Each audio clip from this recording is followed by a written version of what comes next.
by Spirit before I start to have you repeat with me 3 sentences.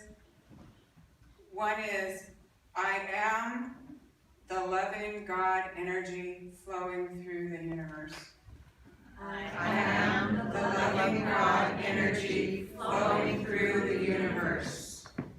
I am a spiritual being having a physical experience. I am a spiritual being having a physical experience. This lifetime is but one of many lifetimes where I progress in the evolution of my soul.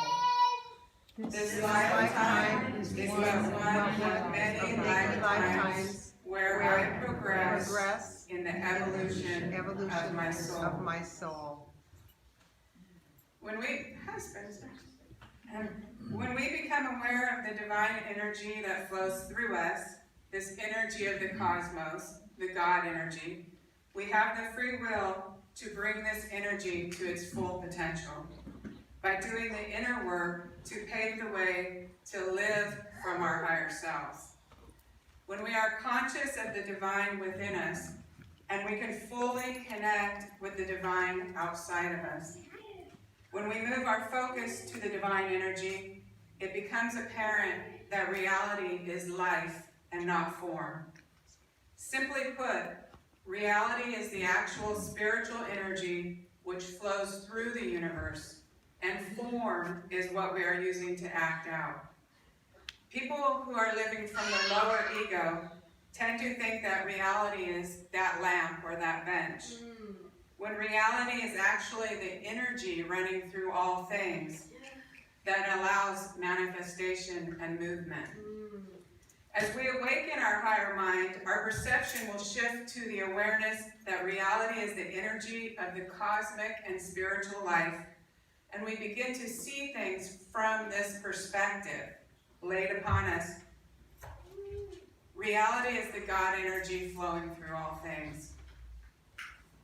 Dion Fortune says, the unseen world interpenetrates the physical world as easily as water penetrates the earth. It's beautiful. Yes. She goes on further, those of the high vibration in the spirit world are looking to initiate humans who are interested in being co-workers with them in the goal of enlightenment of the human race. We are all spiritual beings. We are energy beings, and our consciousness and our thoughts, our words and our actions must be controlled by our will in order to become masters of our highest potential. My talk today is about this inner work.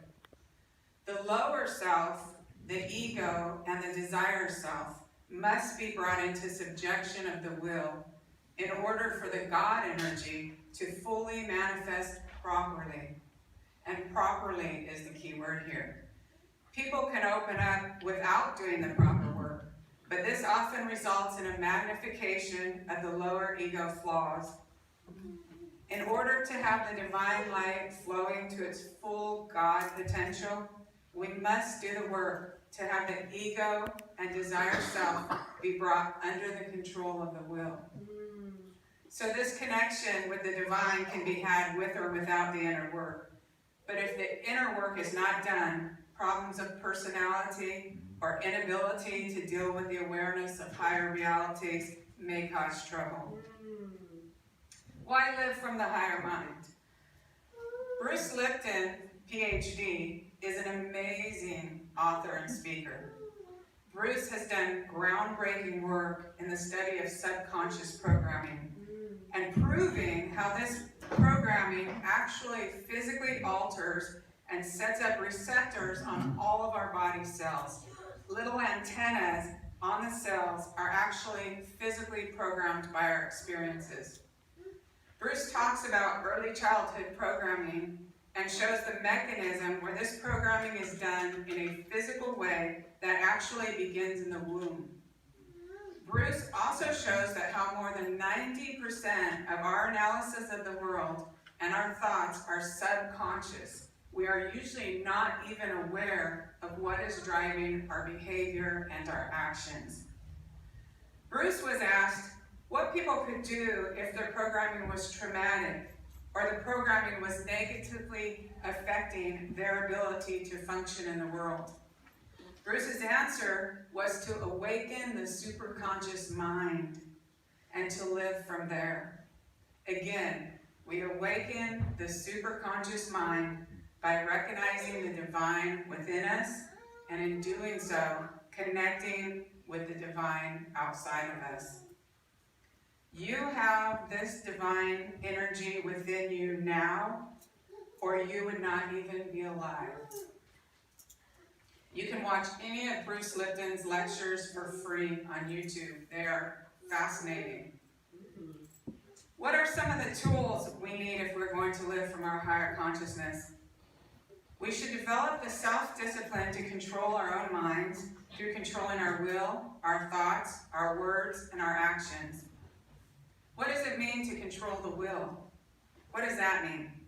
It means that we have control over our mind and body to the point where the lower animal ego and desire are subservient to the will.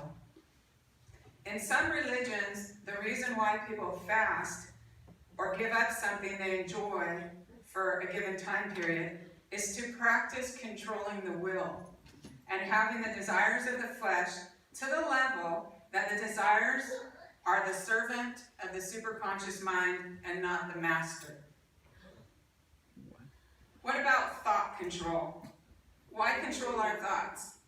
And for that matter, our words and our actions. Thoughts are things. Every thought we have creates something called a thought form. I would like to use the analogy of a train car. Think of yourself as the engine of a train, and every single thought, all the millions of thoughts you have, are stored and hooked onto your train like little boxcars. Each boxcar represents a thought form. Every thought you have is stored in your energy field. Every thought you have creates a vibration. That vibration is either positive or negative. I think everybody here has had the experience of entering a room and sensing something just happened in that room. We could feel the negative energy of anger of an argument, or the positive energy of a happy event, even after the event itself has ended. The energy lingers in this source field and affects not only us, but people around us. We each have our individual consciousness, our thoughts, our words, and actions, creating our personal energy field. We also have a group consciousness. For example, the church, and our positive or negative thoughts, words, and actions contribute to the group energy field, which will then be either positive or negative. But it's even bigger than that. Our thoughts, our words, and our actions, and the energy created by them are part of the permanent makeup of the universal consciousness, the cosmic energy field. This energy field is called many names, but mostly they are referring to the same thing or aspects of the same thing.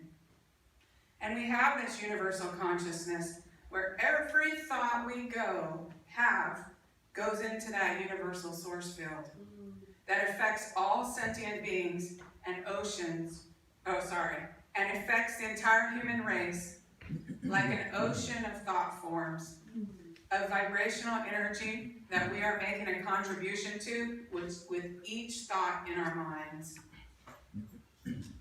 These thought forms and the energy created by them affects our experiences and greatly impacts our view of reality. I would like for a second to address free will, because part of our physical experience involves free will. I would like to use the example of an alcoholic who gets drunk in a bar and makes a decision to drive home. You could be doing everything right, you could be a wonderful person, and yes, that drunk can go through a red light and crash into you. Their free will just negatively impacted your life. At the same time, if we allow ourselves to carry negative thoughts, we will endure negative experiences because thoughts create mood, which creates an expectation and attraction to the negative experiences to validate your negative thoughts. Another form of mind control is social programming, and our main social programming comes from the television. We receive three main messages from television programming. You're not good enough. You must buy this. Fear. The world is a very dangerous place, and you must turn over your power. And trauma. Because people will spend any amount of money to relieve trauma. In 2012, I made a decision to go 1 month without TV. Within 2 weeks, I was thinking for myself. I could feel myself opening to new awarenesses, and I knew it was unlikely I would ever go back to being programmed by a television set. I highly recommend taking a 1 month break from the programming just to experience what it is like. Here's another reason for learning to control your thoughts. I told you in another talk about one of my out-of-body experiences. During that experience, as soon as I registered a thought or awareness, I was instantly in my place of thought. I was standing in the universe, and I had a spirit guide with me. She communicated to me that time was 3D there, and I could go in any direction I chose. And during this experience, I realized that things happen at the speed of thought. And as soon as I thought something, I was there. Controlling our thoughts is a vital discipline for these type of OBE or mind expansion exercises. On the physical plane, if we open to our higher selves, we are also going to become aware of higher realities.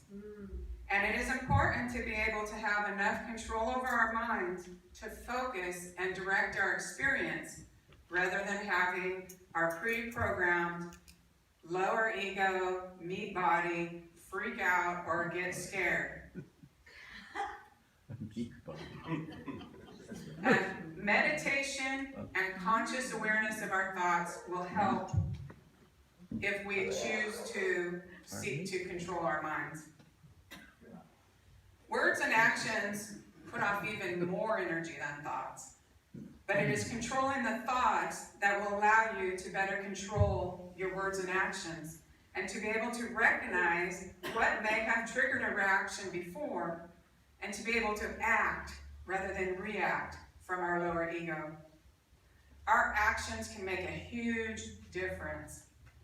Have you ever been going through life when a stranger does an unexpected nice thing for you, and you suddenly feel good? Yes.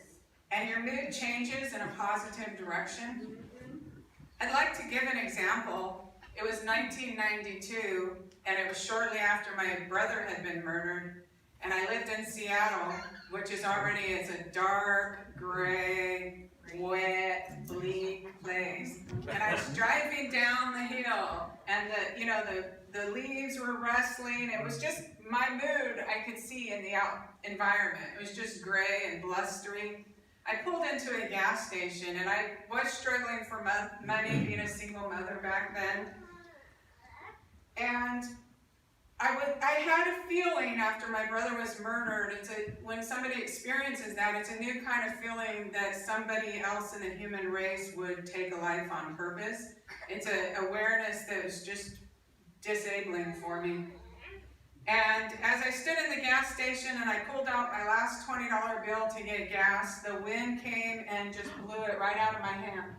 And it went like spiraling all over in the wind, all over this gas station, and I was too depressed and too sad to even chase my last dollar that I was gonna buy gas with. And I just stood there staring at this $20 bill. And this man who was getting gas decided to take it upon himself to catch that $20 bill. and he ran all over that gas station. And this bill is going all over this man, just determined he's going to get it, he's going to get it. And he got it, it was almost to the street on the other side. And he caught it, he caught that bill, and he was so proud of himself, and he brought me back this $20 bill. And this man didn't know that he had literally restored my faith in the human race.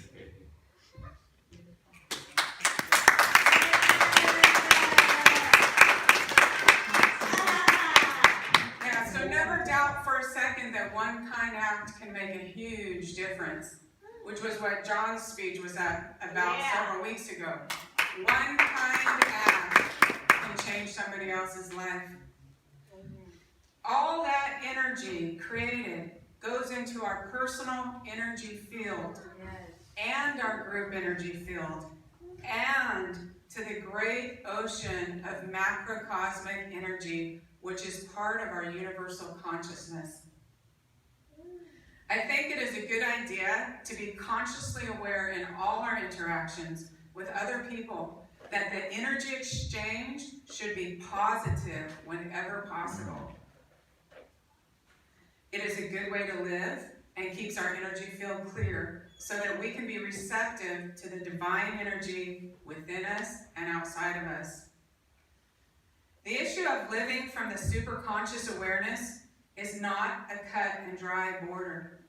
For most of people, it has its ebbs and flows, ups and downs, and challenges that pulls us as we deal with them and then restore ourselves back to the path. The divine energy flows through all living things, and as such, we are manifestations of God. We are part of the divine consciousness that works so hard to manifest a physical reality for this experience. As such, everything we think, everything we say, and everything we do contributes either positively or negatively to the universal divine consciousness. So if we could repeat one more time, I am. I am the loving God energy flowing through the universe. I am the loving God energy flowing through the universe. I am a spiritual being having a physical experience. I am a spiritual being having a physical experience. This lifetime is but one of many lifetimes where I progress in the evolution of my soul. This lifetime is but one of many lifetimes where I progress in the evolution of my soul. My name is Donna Lambert, and I want to thank you but this was channeled mostly from Spirit with a few extras from Dion Fortune and Bruce Lipton. But I want to thank you for coming today and allowing me to speak. Thank you.